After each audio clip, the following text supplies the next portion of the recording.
Agent Camp and Alan both said, "We need to put out an all-points bulletin APB for Michael Iron Horse." Alan grabbed the phone and told the sheriff what they had found so far. The sheriff said that he would put out the APB for Iron Horse. Then the fax began to print out a message from the San Francisco police. There came a photo of a man and below the caption, "This is a photo of Michael Iron Horse, a private detective with the company Lisa Vito was part of. Mr. Iron Horse was assigned to follow Miss Vito to try and keep her safe. Contact Gary L. Quincy, Quincy Detective Agency at 415-555-3355. Alan called the sheriff again. "Sheriff, we just got a fax from the San Francisco Police Department with a photo of Michael Iron Horse. But he is a private detective assigned to follow and protect Lisa Vito. We do need to talk to him, but he needs to be treated like one of us, not a suspect." The sheriff agreed and said that he would amend the APB.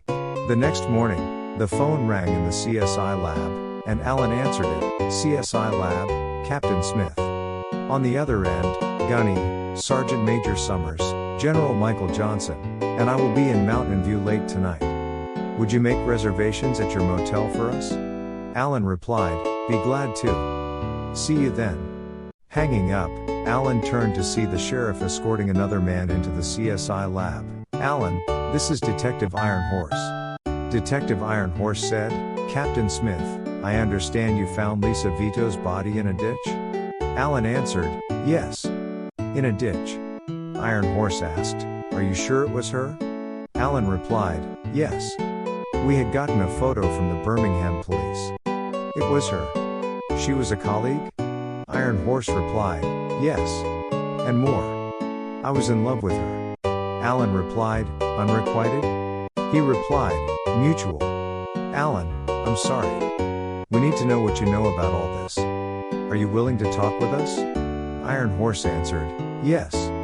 But I don't know a whole lot." Alan replied, "Well, I'll ask, and you tell us what you know. Okay? Sheriff, can we get a stenographer?" Sheriff Murdoch replied, "Yes, I'll get Margie from the law office." "I hope," Alan said. "Well, relax, we'll wait." After a while, Jane Graham entered the lab. "You need a stenographer?" "I'm as good as they come. What's up?" Alan smiled. "Jane. Well, this is Michael Iron Horse, and he has agreed to help us in our investigation. Right now, it's question and answer time. Alan, please state your name." Michael Iron Horse." "Alan, who do you work for?" "Michael, the Quincy Detective Agency, in San Francisco." "Alan, what was your mission?" "Michael, to keep tabs on my colleague, Lisa Vito." "Alan, what was Lisa's mission?" "Michael, I don't know. Her dad asked her to do a job for him." "Alan, did you know that her mom and dad were dead?" "Michael, no." "Alan, do you know who she was following here in Mountain View County?" "Michael, not really. There were two sets of two guys that seemed to be everywhere she was." "Alan, did you ever see these guys?" "Michael, yes. One set just seemed to be watching her. The other set seemed to be the fellows she was following." "Alan, I believe we have discovered the watchers. But when Lisa stopped for the night, where did these four guys stay?" "Michael, the watchers would check in at another facility. The other two would sometimes sleep in their vehicle." "Alan, can you give us a description of that vehicle?" "Michael, it was an Explorer 224. White with gold highlights. License California, AAV 7734. Alan turned to Amber, "You on it?" She replied, "On it." "Alan, can you describe the vehicle of the other two?" "Michael, yeah, a black Ford Fairmont, 1983 to 1986. License, official government plate. I never got close enough to get the number." Alan turned to Vivian, "Tell the sheriff and ask him to put out an APB." She replied, "On it."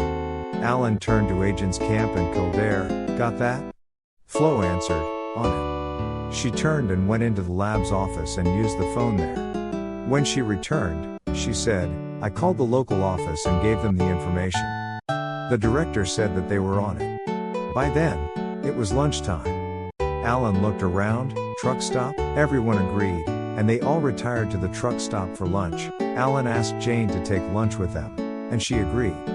At the truck stop, as everyone was seated, Alan said, "This is lunch, no shop talk."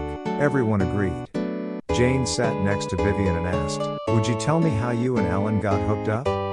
Those who had heard the story seemed just as anxious to hear it again. Vivian turned to Alan with a questioning look. Alan smiled. "I'll start with my joining the army." And so began the retelling of their Jane-engineered hookup.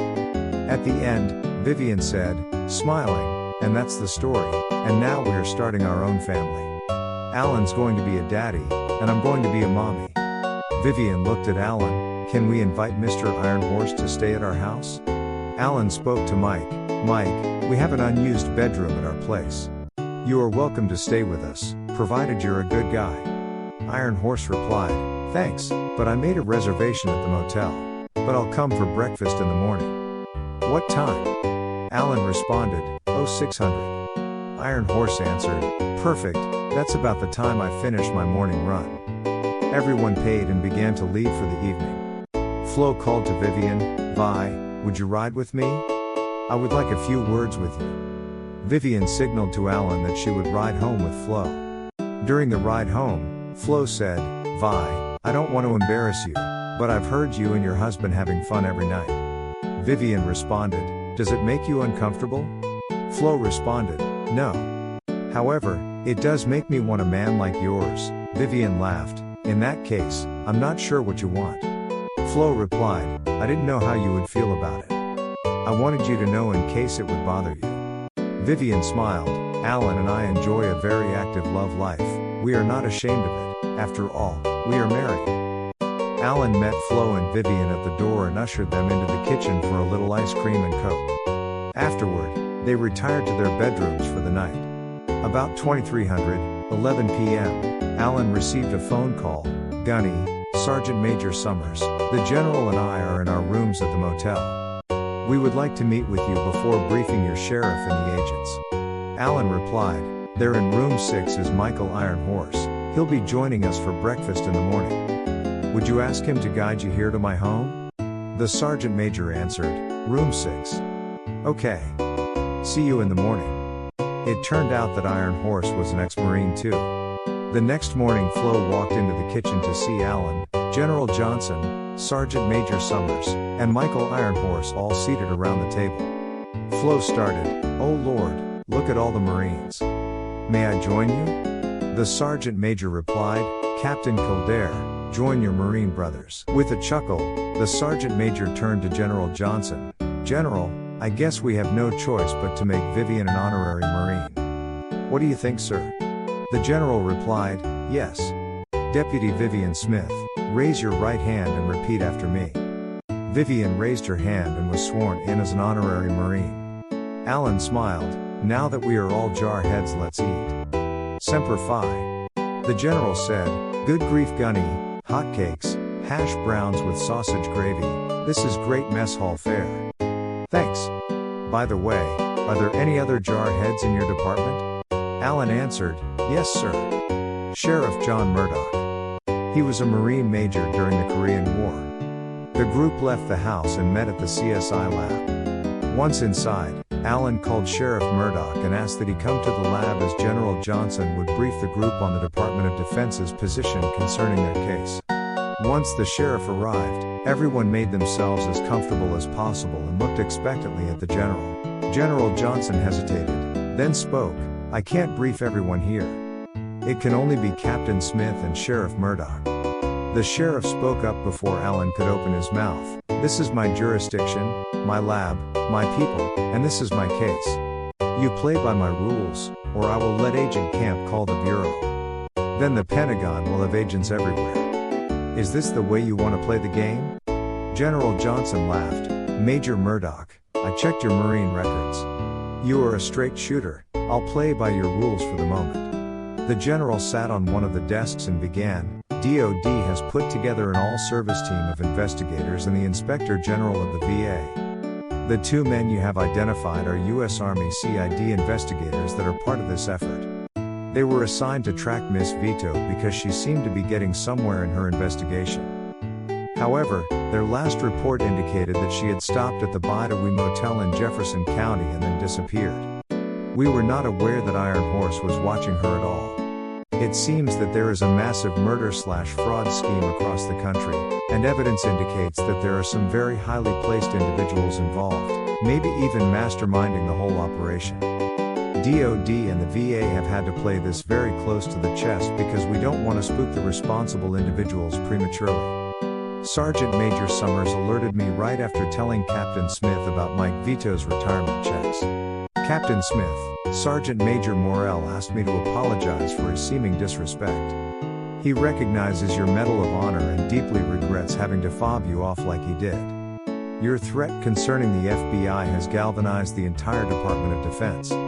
We know that they will get the President's approval to begin their investigation at the Pentagon. So, Sergeant Major Summers and I are here to try to cool things off a little. Alan turned, Don, Flo, what do you think? They looked at each other and shrugged. We'll play the game your way until it seems to be falling apart. Sheriff Murdoch stood. Alan, this is your case. Keep me informed. Alan smiled. 10-4. Alan turned to the general again. How long are you and the Sergeant Major going to be here in Mountain View? The general replied, we will be at your side every moment until the case is resolved. The chairman of the Joint Chiefs or the President recalls us to Washington. Alan nodded. Then, General, Sergeant Major, you need to get out of those fancy uniforms and put on some working duds. The general patted the Sergeant Major on the shoulder. Dave, let's get our jeans and work boots on. Captain Smith, we'll be back in half an hour. Alan responded, you have better strap on a sidearm too. The Sergeant Major replied, 10-4 Captain. Amber stood. Ty lets you, me, and Mr. Iron Horse try to see if we can find anything at the point where Lisa disappeared. Ty and Iron Horse nodded, and they left. Agent Camp ran after and joined their quest. Flo, Vivian, and Alan sat a moment when the fax started to spit out a message. It was a picture of the Explorer 224 and the caption, seen driving toward Birmingham, Alabama on Interstate 22. 25 May, 10 a.m. Lieutenant Wiley. Alan grabbed the phone and dialed, John, Alan Smith, you sent the fax about that camper. Talk to me. Lieutenant Wiley replied, Alan, all I know is that the State Patrol stopped that van because of your APB, and the two guys in it are wanted felons, Peter Bailey and his brother Paul, both wanted for a myriad of crimes. Alan asked, can you get an interview with them? John replied, I've tried. The state police say, no. Alan responded, call in the FBI. John replied, I'll be with the FBI this afternoon. Alan replied, great, John, please let me know whatever you find out. And see if there is a way for us here to be part of that interview. John said, okay. I'll call when I have something. As Amber, Ty, Iron Horse, and Agent Camp rode to where Iron Horse last saw Lisa Vito, they were all rather grim. Amber asked Iron Horse, do you know anything about Lisa's mission whatsoever? Iron Horse replied, not much. I followed at a distance because the boss wanted to give Lisa as much free rein as possible. She was probably the best investigator in our agency. Even better than the boss. There was silence for a while. Then Don asked, when Lisa disappeared, what was going on that you lost her? Iron Horse shouted, this is the place. Ty pulled to the side of the road. They saw a cluster of trees just over the bar ditch and a fenced-in pasture. Amber smiled, we're now a sheriff's posse. Spread out, just in case. They approached the trees and noticed something light lying on the ground in the middle of the grove. That light object was a woman's coat. Iron Horse said, that's Lisa's coat, I gave it to her last Christmas. Mike stopped and began to sob. Ty and Don helped him sit on a log. They started to search the area. Amber picked up the coat and searched the pockets. She found nothing in the pockets, but she became aware of something in the lining as she started to lay the coat down. Ty and Don found evidence of a struggle and an empty wine bottle. They bagged the bottle, photographed the area, took the coat, returned to their vehicle, and returned to the CSI lab. Upon arriving at the lab, Amber handed Flo the coat and told her what she suspected was in the lining. Then Amber took the wine bottle and lifted 2 sets of fingerprints. She gave the prints to Agent Camp and then began to examine the residue in the bottle. Amber looked up from her examination. Alan, have we gotten the coroner's report on Lisa Vito? He replied, you know, we've been so busy, I forgot to look. He went over the paperwork on his desk. I don't see it. Amber called the sheriff and asked whether he had seen the report. Sheriff Murdoch said that he had not. I'll call Susan. Susan said that she had to send the stomach contents to the state CSI lab because she could not determine what poison was used to kill Miss Vito. However, she said she had been bound naked, and wine, laced with something, was forced down her throat. Whatever she was forced to drink, she believed, killed her. Amber found that the bottle had contained batrachotoxin, a rare poison derived from the skin of tiny frogs in the jungles of South America. The amount needed to kill an average human would equal 2 grains of table salt. The death would not be pleasant at all. Later, the state CSI lab confirmed Amber's conclusion. Meanwhile, Vivian and Flo found hand stitching on the coat liner, opened it, and found a bunch of documents and notes, some Xerox copies, some handwritten, and some seemed like originals. There was one handwritten list of names in an unknown hand. On the list were some names that only General Johnson had ever heard of. The sergeant major recognized the names of a couple of civilian advisors to the Joint Chiefs. In the copies of documents, they found several multi-million-dollar contracts, bids for contracts, and handwritten agreements for defense projects, signed off by several individuals on that handwritten list. The general read over all the material discovered in the lining of Lisa's coat and mused, "This collection of stuff is important, but I can't make any sense out of any of it. How does this list of names fit into the DoD contracts and projects? And where do the murder and fraud fit into its scheme?" Alan turned to Flo and Don. "Got any people in the bureau that can start to make heads and tails of this stuff?" Flo looked at Don. "Yes, why don't I fax copies of this to the bureau in Washington and ask?" The general and sergeant major both thought, then nodded. "I guess we have no choice. But let's also send it to the DoD task force for them to work on." Alan just bowed his head. "Okay. Flo, Don, do it." Amber came in and told the group that she had the prints off the wine bottle and identified 2 individuals who had handled the bottle. Peter and Paul Bailey, both with rap sheets as long as your arm and warrants from the federal and several state law enforcement agencies. Amber said, "Well, we found our killers. Now what?" Alan said they would have to petition for extradition from Alabama. "I'm going over and talking to Sheriff Murdoch." About that time, the phone rang. "CSI Lab, Sergeant Clark." The voice on the other end, "Amber, this is Lieutenant Wiley, Birmingham Police. May I speak to Alan?" She swung around and handed the phone to Alan. "It's Wiley in Birmingham." Alan responded, "John. What's up?" John Wiley replied, "The state police have turned the Bailey brothers over to the FBI. The bureau said that we would get everything as soon as they could get it documented. I asked that you be kept in the loop, and they said they would keep your 2 agents up to date." Then John added, "Our department was allowed to observe the search of the Explorer, and there were several items that they retrieved that should be of great interest to everyone. I'll send you copies as soon as I can get my hands on them." Alan replied, "Great, top. I'll also send you copies of some interesting things we found." Alan asked Vivian to fax all the documents in their possession to Lieutenant Wiley. Vi replied that she would write after lunch. "I have a hankering for fried chicken." Alan smiled. "I remember my mom always wanted glazed donuts when she was pregnant." "Okay, lunch, everyone." They locked the lab and went to the truck stop for lunch. Sheriff Murdoch, Amanda, and Teresa were seated at one long table, and the sheriff beckoned Alan and the lab crew to join them. Alan sat across from the sheriff. "Anything interesting happening outside our little world at the lab?" The sheriff answered, "I got a call from the sheriff of Jefferson County, Alabama. It seems that this case of ours had shaken up his jurisdiction, even more than our finding Lisa Vito's body. The First Commerce Bank is in the midst of a real shakeup. That Explorer 224 that Iron Horse told us about was found in Birmingham because of your APB, and they found more evidence of this fraud/murder plot, including a small bottle of batrachotoxin in that van, with Paul Bailey's prints on it. So the brothers are spilling their guts in order to maybe get a lighter sentence." After lunch, the state police brought 2 men to the sheriff's office on the strength of the APB issued by the sheriff's office. The two men refused to answer any questions put to them by the sheriff. Sheriff Murdoch called the CSI lab and told Alan that he would be escorting these two men to the lab. When they were brought into the lab, Alan turned to the general and the sergeant major. "They're all yours, General." The two men looked dubious until the general and the sergeant major showed them their identification. Suddenly, the two men snapped to attention. "Yes, sir.